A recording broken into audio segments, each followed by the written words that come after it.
اعوذ باللہ من الشیطان الرجیم، بسم اللہ الرحمن الرحیم۔ اسماعیل بھائی یہ بتائیں، شکست خوردہ قوم اور غلام قوم میں کیا فرق ہے؟ مجھے تو آپ بھی شکست خوردہ سے لگ رہا ہے، کیوں بھائی؟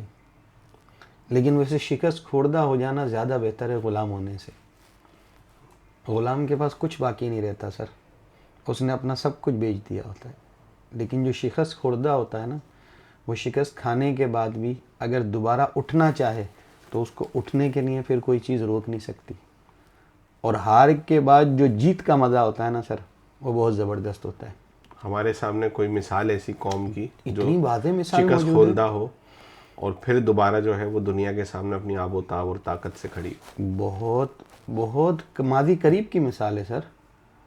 کون سے ایسی قوم ہے؟ دیکھیے، ایک ہی طاقت نے دو الگ الگ قوموں کو ڈسٹرائے کیا، دونوں کی اپنی تہذیب، ثقافت، تمدن، ورثہ سب کچھ موجود تھا، لیکن ایک قوم نے غلامی کو قبول کر لیا اور آج تک اس کا ایک حصہ غلامی کے طور پہ ساری چیزوں کو قبول کیے ہوئے، حتیٰ کہ کیفیت یہ ہے کہ اپنی زبان تک بھول گیا۔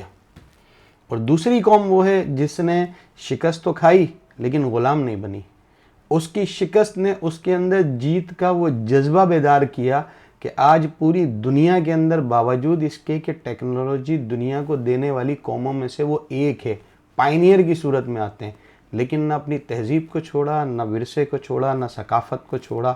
اور آج بھی اگر آپ کہیں بھی ان کا نام لیں گے، جب ٹیکنالوجی کی بات ہوگی تو آپ جاپان کو کبھی بھی نہیں بول سکتے۔ بالکل 100%۔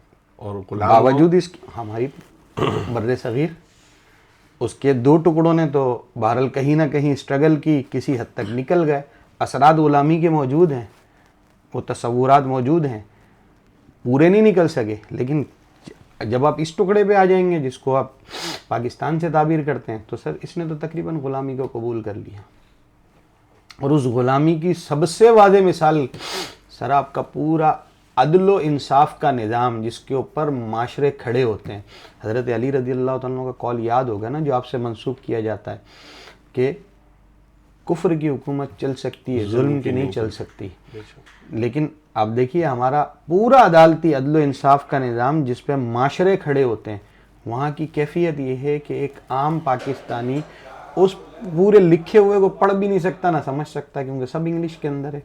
تو غلامی کی اس سے بڑی کیا کیفیت آپ نے قبول جبکہ کی؟ آپ جاپان میں جائیں تو آپ کو جو ہے وہ بورڈز اور نوٹس وغیرہ اور دکانوں کے اوپر لکھے ہوئے بھی جو ہے جاپانی زبان میں ملیں گے۔ سر ہر زبان نے، ہر قوم نے اپنی ہی زبان کے اندر ترقی کی ہے۔ کیوں؟ شکست خوردہ تھی، غلام نہیں تھی۔ ہم نے غلامی کو قبول اس کر کی ایک لیا۔ مثال ایسے بھی ہے کہ اگر ہم یہ کہیں کہ یار ڈاکٹر امان اللہ خان ہے تو ہم کہیں گے یار ایسے ہی ہوگا، اور ہم کہیں ڈاکٹر پیٹر پارکر ہے تو لوگ کہیں گے یار یہ بڑا قابل آدمی ہوگا۔ بالکل غلامی کو قبول کر چکے نا، ذہنی طور پہ قبول کر چکے۔ صحیح۔